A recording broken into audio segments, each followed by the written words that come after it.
Welcome back to another episode of No Time to Be Hungry. Here in the Mafia Kitchen today, we are going to make an isaan soup called Tdom Saab. Tdom Saab is a very spicy, sour soup, and it's usually with a pork rib. I think you can use chicken though too, but let's see what's inside the ingredients of Tdom Saab.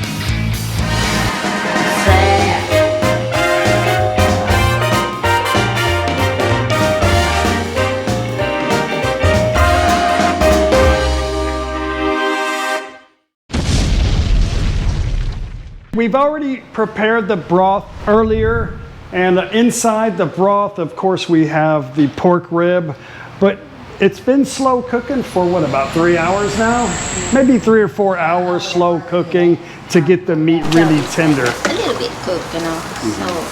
don't have the smell of the blood. And then just take it out and put it cool. This process is used just to clean the meat, just to give it more of a better flavor.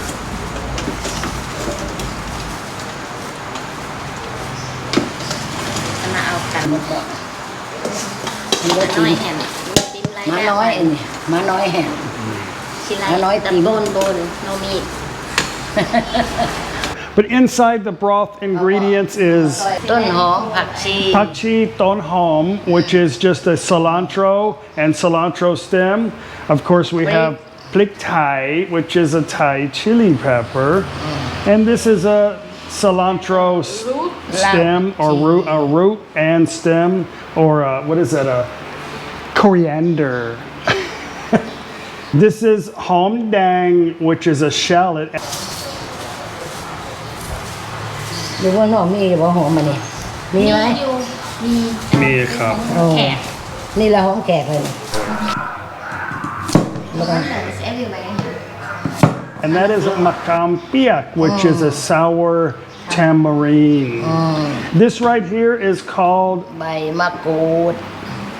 Bai makot. It is a kaffir lime leaf. Of course, you guys know what that is. That's a tomato, a small little tomato. And this right here actually grows, and you can grow this just about everywhere. It's a lemongrass stem. And pasat Thai alai? ตะไคร้ Takai. Okay. kitchen sink section เอามาทุกอันเอามาทุกอันตรงนี้นี่นะเขาไปทำไหมล่ะฝรั่งล่ะมีอยู่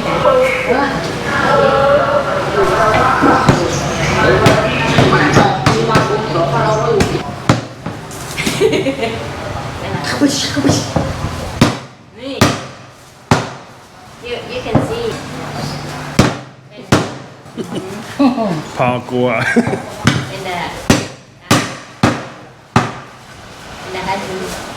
That's basically what's in the ingredients. If you can't find sour tamarind, you can just use lime. It's okay. Yeah. Also, one more ingredient. It's a kind of sour root. It's called a galanga root. In Thai language, it's called ka. Galanga root.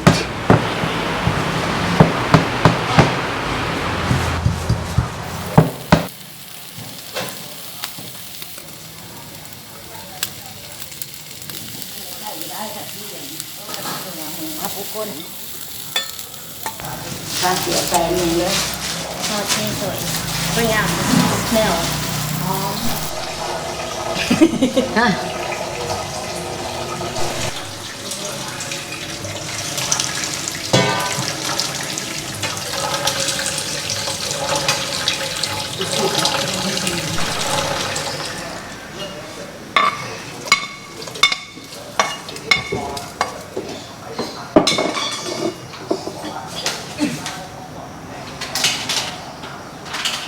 มะขามเปียก Makam piak. Salt. 3 ช้อน 3 teaspoons of salt. ต้มไปก่อนให้มันเดือดๆแล้วจะเอาอันนั้นใส่เอาอยู่ก่อน We've already went to the market this morning and bought all the meat needed. We're also gonna make some chopped small little barbecue rib also for dinner tonight, which I've already showed you guys on a previous No Time to Be Hungry video. พูดเก่งๆมันไม่สบาย สวัสดีครับครับ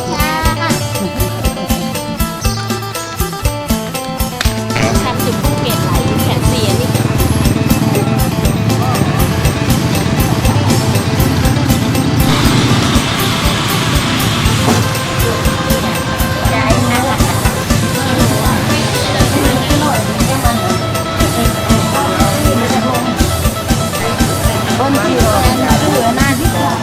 ป้า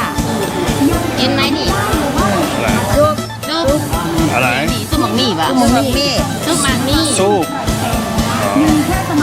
อีสานเขากิน ซุปหมักมี่ หมักมีอันนี้ซุปหน่อไม้ จิ้มเจลไม่ใช่ไม่ใช่ ไม่ใช่ ไม่ใช่ ไม่ใช่ ซุปอ๋อ ไม้ อร่อยไหมแซ่บไหม แค่ I don't know what it is. She just says try it. เอาเห็ดงานนิดนึง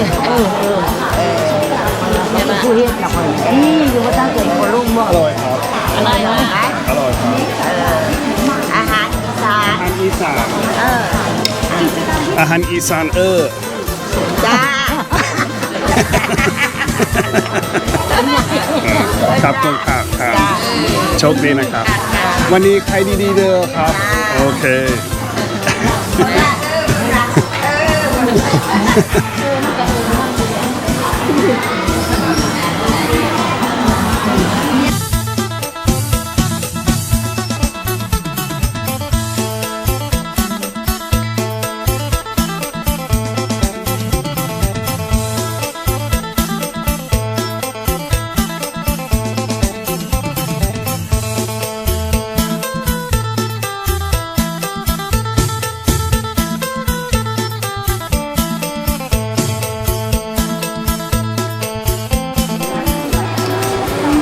Good morning.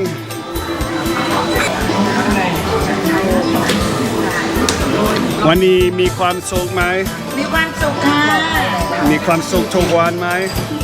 จะกินยิ่งสุขกว่านี้อีก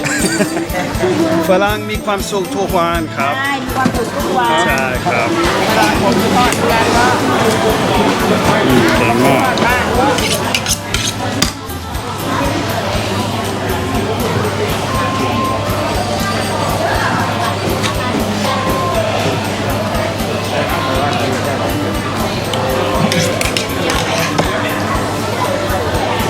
ขอบคุณครับ ไอ้จะทราบแล้วนะร้านเพื่อนถามว่าเจ้ามาจากไหนไปนำมาจากกาฬสินธุ์พลังนะ ด้านปาดเห็นได้เลยตรงนี้เขาแล้ว มาไปได้ยังไง ซอยยาว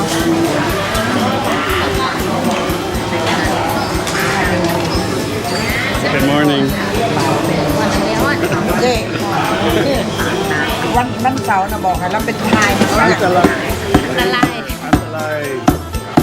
ไม่อันเลย ผู้หญิงสับเก่งมาก เบา อันตราย ๆเบา นี่ถูกไหมนะ ๆผมเป็นจากมาไทยซัด เห็นวิธี เอามือข้าวมีนาคมรอต้อนรับท่านผู้ว่ากลับบ้านค่ะ มีกำหนดจะเดินทางถึงสารกลางจังหวัดสมุทรสาครครับ งามสะอ่อน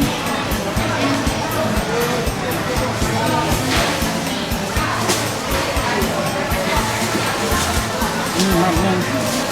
มาแล้ว ป้าดิ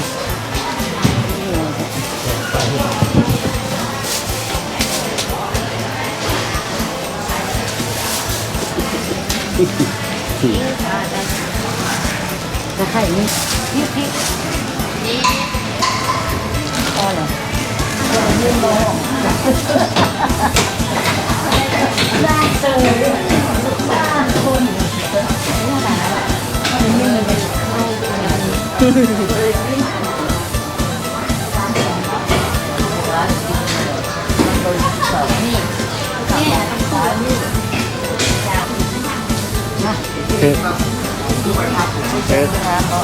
ผักโคมมันขายได้แต่ต้มมัน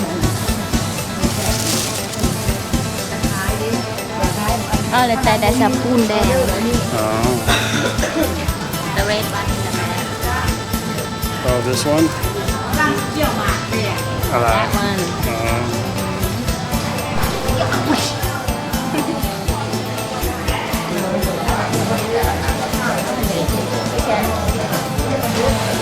เยอะแยะก็ต้องกระจาย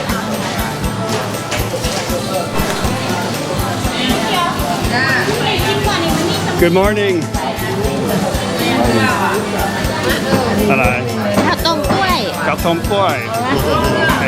โอเค และหมู ก็จะสี และปลาโอ้ไม่ใช่หมูและปลา มันมีกล้วยเด้อเอากล้วยกล้วยไม่สวยไงลูกทำไมนะเอาหน้าใจเลยก่อนถ่ายรูปโอเคทำไมเอาที่สวยนะเดี๋ยวนะโอ้น่ากินค่ะอร่อยอร่อย ข้าวเหนียว หลายคนเลย ปากหวาน น้องสมุนไปในปาก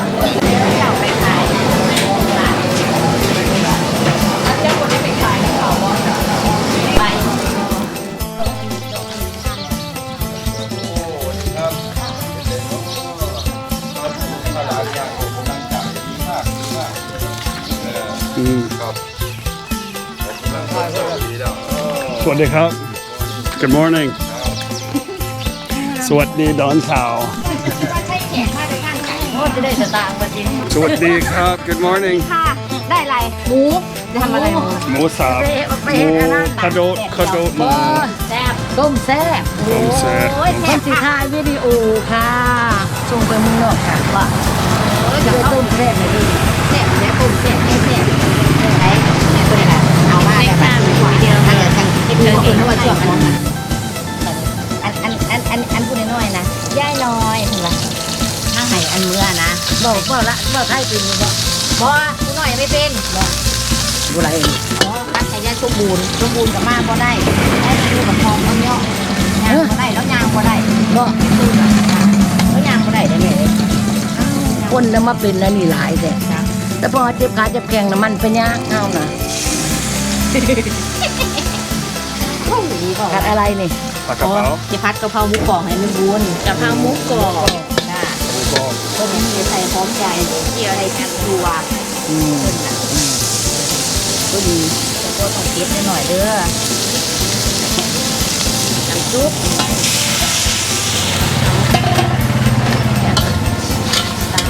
ดีถ่ายเอาแล้วพอดีเลยเมนูหนึ่งค่ะตอนแรกกายหน่อยยกใส่จานสักก่อนจังหน่อยเลยอย่างเพียง ใส่ถุง ใช้ถุงก็ยกใส่จานสักก่อนจังไปตักใส่ถุง มีฝาหนังเหลืองที่แม่ โอเคครับ มันก็ระบายเลย I don't want her to hold it.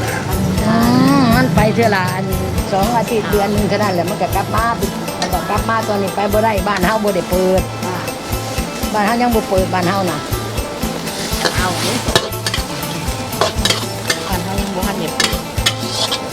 กะเพราหมูกรอบจ้าจะเสนอเลย นี่ไงเสร็จแล้วค่ะเสร็จแล้ว โอ้เสร็จแล้ว เสร็จแล้ว เสร็จเร็ว เป็นเนาะลูกเนาะคนโตนะ เพราะว่าย่าเลยเด้ มันก็คุยน้ำอยู่คือเรื่องนี่หมอค่ะแล้วเราพาคุย คุยน้ำแหละบางเทื่อนั่งก็บอกเขียนภาษาอังกฤษมาไม่หน่อยบ่รู้เรื่องดอกมันก็เฮ็ดเป็นภาษาไทยมา โอเคใครดีๆเด้อครับ ขายดีๆเด้อค่ะ เพราะว่าไม่ใช่เขต ต้องตักออกอันนี้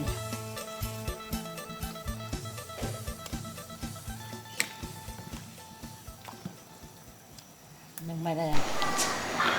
Okay, inside the broth, we've added a little bit of roti, which is a little bit of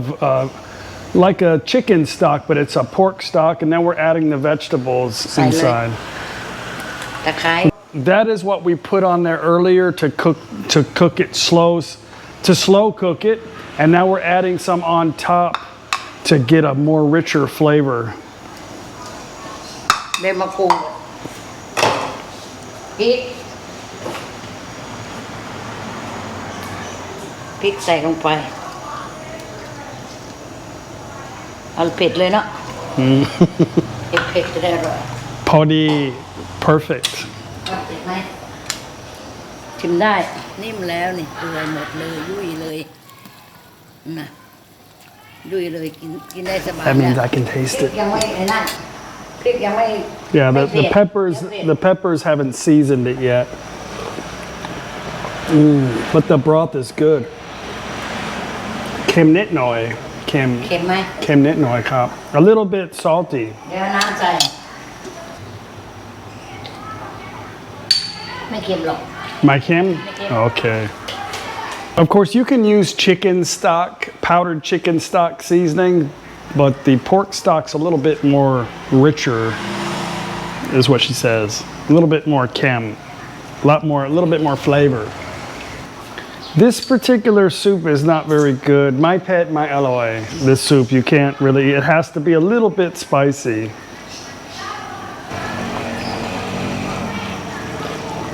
เผ็ดไหม Pet podi cup. พอดี All of the seasoning hasn't come out of the peppers yet, but I can tell right now it's pretty spicy. And it's going to be even more spicy here in a minute.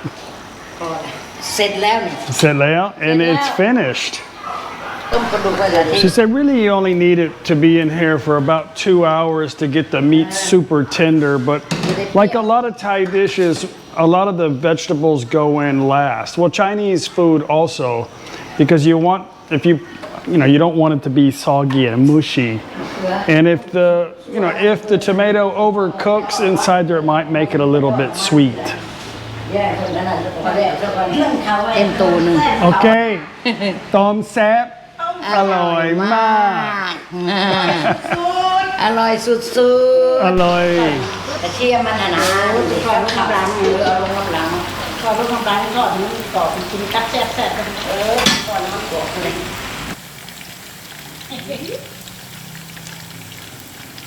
Okay, let's get a taste of the soup.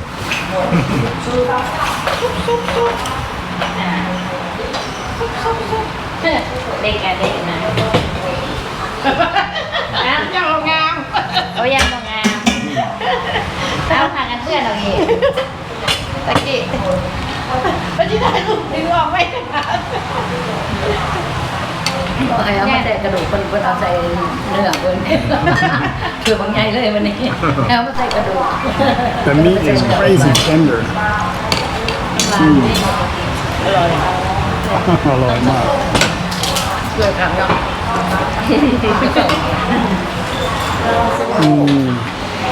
อร่อยมาก อันนี้นะ อร่ มา อย ใส่กระดูก คนเอาไปใช้เนื้อคนเอาไปใช้เป็นหมูแม่เกลือแม่ อร่อย